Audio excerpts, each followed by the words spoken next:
birth information. Okay, it's Christine Skinner, and it's the 5th of October, 1951, at 19:20, which is British summertime, Edinburgh, Scotland. Okay, so... Is that okay? Yeah, so let's talk about whatever you like, whatever we just were talking about. Well, the thing is, I'm thrilled to meet you because my big fascination has been with the sun for a lot of years. Me too. Let me start with where it came from. I don't know why, but I have quite a dislike of the normal horoscope. You know, just the written thing on the page, because although it might tell you that your sun is in Taurus or whatever, it doesn't actually tell you what the sun was doing that day. And like I was talking about eclipses yesterday, and I was saying, just because an eclipse is at the same degree that it was whatever the cycle is, the actual activity on the sun that day would have been very different, because there are so many different rhythms at play, cycles at play. So I've started always, when I'm working with a client now, actually looking at to see what was actually happening on the sun when they were born, right? So you look at one of the NASA things or whatever. Yes, me too. Yeah. The space weather site or the Exactly. NASA site, Exactly. And what I'm deducing, but I don't know that I'm correct in this because I haven't done thousands of charts, is that when solar activity is similar, so supposing it's a day, you were born on a day when the sun was, let's call it busy, there were, relative to the cycle, there were a lot of sunspot activities. Right. Then you whatever. respond when you do well then when the sun is doing a similar number.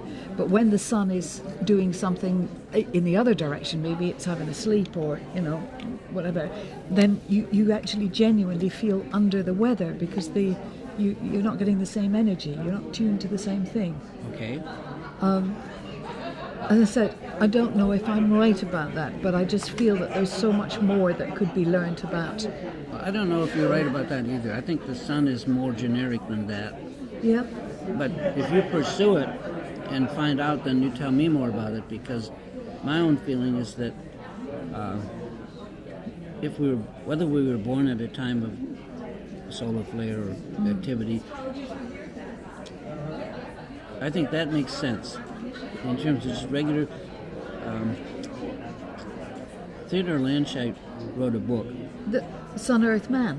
No, not that book. It's a book that it's only in German. I had Robert Schmidt translate it in English, but his widow wouldn't let me release it. I mean, I didn't want any money. I just wanted it out there. And it's called Children of the Light. Landscheid, who was a Supreme Court Justice of Germany, is the only astrologer, and everyone gets mad when I say that, only astrologer I really learned something new from. Not that I didn't. Charles Jane and I were the best friends, and we talked endlessly, but I didn't, I learned some stuff on solar arcs from him, but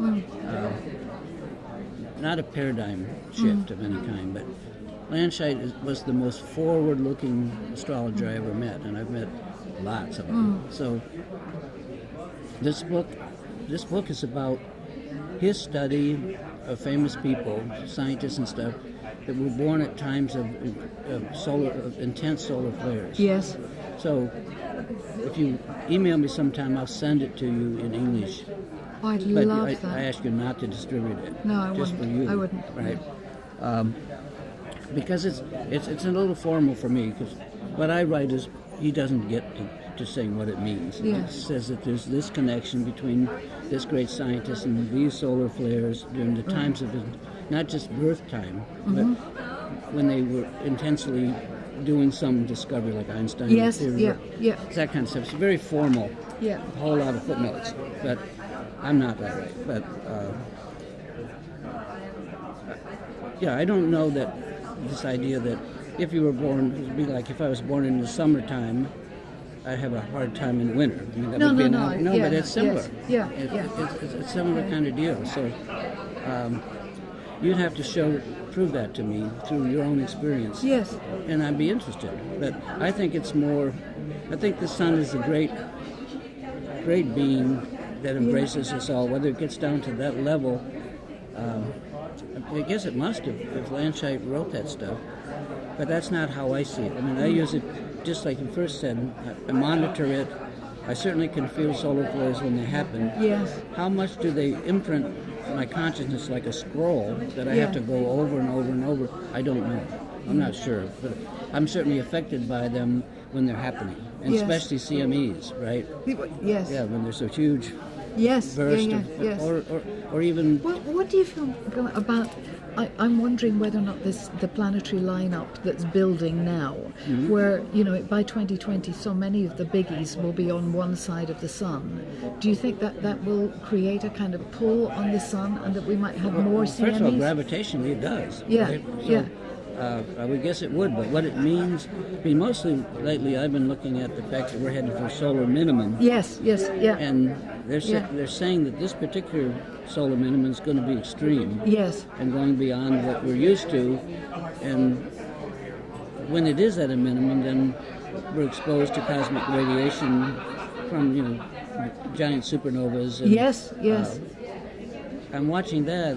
I'm a little fearful of it because I think it affects. I have some heart trouble. I think it affects, causes AFib and stuff like that. Yes. I don't know that, but it's a few years yet before it's at minimum. Yes, I started to write about this in 2004. I did a book, The Financial Universe, and I gave the first chapter over to the sun. And my first concerns- book was about the sun. Right. Okay. Well, the first chapter of this was about solar activity, and my concern about what would happen, because even then they were forecasting that cycle 25 was going to be extreme, and whether or not we were going to have a Dalton or a Maunder minimum Exactly. again. It seems that we're being more exposed. Yes. Yeah. Yes. Yeah. And, yeah. But see, I think that also brings new and different ideas into our life. Absolutely. And maybe that's Trump is a He's sample. yes.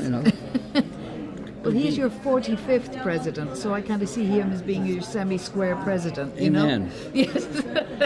Maybe we might just have to eliminate squares from it. Yeah. Now, have you actually studied your helio chart? For all that Well, other- I don't suppose I've studied it to the level that you have. Do you want to yes. look at it? Yes, it would be very nice. Let's Thank you. look Yes, at it, because if you like the I know sun it. for that much, if you go ahead and put your name and you know how to use Okay. this thing so that it's easier for then I don't know your data.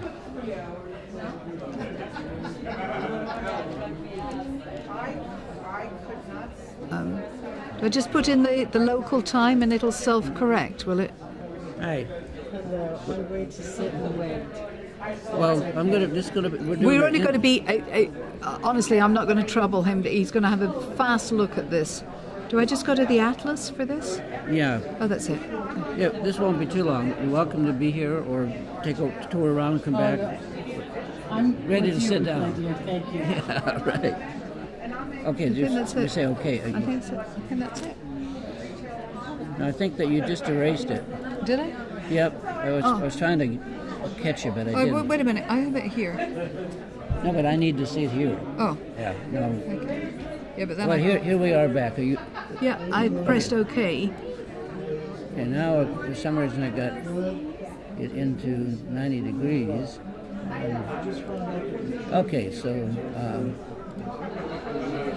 Yes, that's it. Yeah, okay, that's it. this is your geo chart, right? And That's the helio.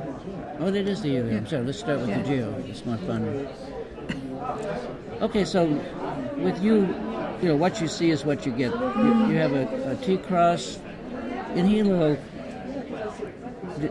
The exactness of the configuration is not so important. No. It's what's important is there an archetype there or not? Whether Yeah. it's a sloppy one or it's coming or going, doesn't matter. It's like if we drive to Chicago and stop in Gary, Indiana. You're near Chicago, right? So, but this is reasonable. Yeah, and this is more reasonable. So, but now let's look at what the Dharma chart is. Here, it's just kind of folded over. So what I get out of that is, let me just look, 9, 10, 19, 5. Yeah, it's the same thing. So basically, this is a little unusual. You are what you appear to be, right? There's not a whole lot of, there's nothing behind the scenes going on. So, and the T-cross gives you an ability to actually get things done, Yes. to do things. Yeah. And the wedges, basically the sextile trines, gives you, and when they're linked together, it's like the mental ability to do things. But what it lacks would be, trapezoid type or grand Yes, trine type that yeah. would help you see the whole picture easier. Yes. And but you also, when I type these in my books, this becomes what's called one of the families of independent. You're quite independent. You don't need other people as much as most people. But you can be by yourself and pretty good. You can use some overall. Someone who's more big picture oriented. Like I'm pretty big picture oriented, so I could benefit you that way. But you really can work on your own. You probably do. Yes. And whatever arises in our life, most of my books are about Dharma, not about astrology, although I think I'm going to do more, just because I think people need it. The present moment, whatever arises in the present moment, whether it's something that we welcome or something that is a loss for us or we don't like, it was permitted, right, to happen to us, and we have to accommodate it, and we can become enlightened through it just as well as if it were something that was good. In fact, I've had for the past 2 years really bad health stuff, hospitals, but it's been the best thing that ever happened to me through Dharma. I didn't have a lot of fun. I hate all that. I don't think the next bit is going to be fun. Yeah. Well, yeah, right. So anyway, I've been talking to a lot of people about this, but yours is one of a couple. There's another one or so of people who are what they appear to be. Roughly, it's a little different, but in this empty space means there's a huge urge to know or to drive to do something. Yes. That kind of keeps you Absolutely. going, keeps pushing you. Yeah. And we try to fill in that. Yeah. But there's no filter. It's not There's no really filter, yeah. There's nothing. It's the thing itself. That we must, instead of thinking it drives us to this or that, that's not the thing to be aware of. The urge itself is what to focus on. Yes. So what is that? Yes. Right? So anyway. Exactly. Thank you very, very much. Well, you're I enjoyed welcome. that. I'll let you. I will send you the stuff that I've got on the sun and what I've worked with. Yeah, I'm interested in the yes. sun and what you come up with. I mean, my first book was called The Sun is Shining. Yes, I don't. I have it on my. Oh, Yes. So- I'm a fan. Oh, thank you so much. I'm a fan. All right. All right. I'll leave you with this lovely lady.